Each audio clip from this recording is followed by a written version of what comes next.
দোস্ত, আজ বাড়িতে কাজ করে অনেক ক্লান্ত। কালকে ভাইয়ের সঙ্গে বাজারে দোকানদারি করতে হবে, বাইকে হেল্প করতে হবে।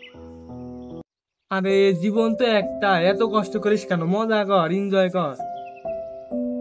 চল আজ বিকেলে নদীর ধারে গিয়ে আড্ডা দিই, কাল যাওয়া হবে দেখা যাবে।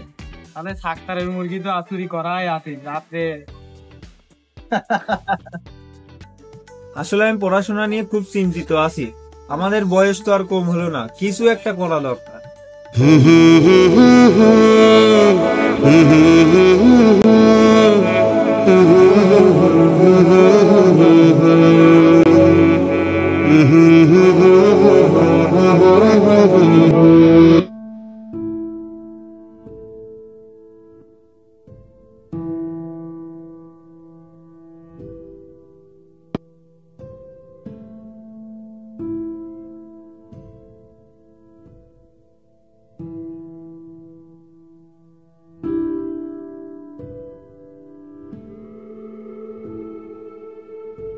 আমার তো অনেক স্বপ্ন, শহরে গিয়ে পড়াশোনা করে অনেক বড় কিছু হব।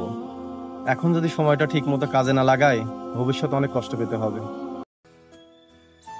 আজকে 5 ঘন্টা ফ্রি ফায়ার গেম খেলছি, সাথে একটা রেয়ার গান স্কিনও পাইছি। আমি আজ টিকটকে একটা ভিডিও আপলোড করেছি, 2000 ভিউ হয়েছে। 2000! আমরা আসলে কি করছি? দিন যাচ্ছে কিছুই তো শিখছি না। এদিকে রাকিবকে দেখ কত দূর এগিয়ে যাচ্ছে।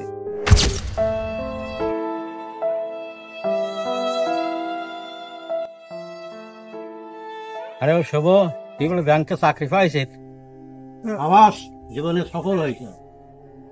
চাচা, সবই আপনাদের দোয়া আর সময়ের সদ্ব্যবহার, সবই উপর আল্লাহর ইচ্ছা।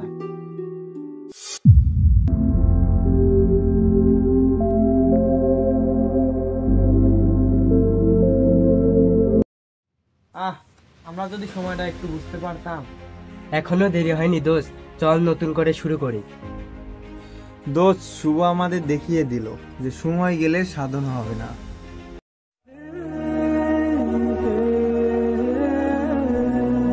সময় মানুষের সবচেয়ে বড় সম্পদ। মোবাইল, আড্ডা আর অলসতা এই সময় নষ্ট করে ফেললে ভবিষ্যতে শুধুই অনুশোচনা থাকবে। এখন সময় নিজেকে গড়ার, স্বপ্নকে বাস্তবায়নের রূপ দেওয়ার।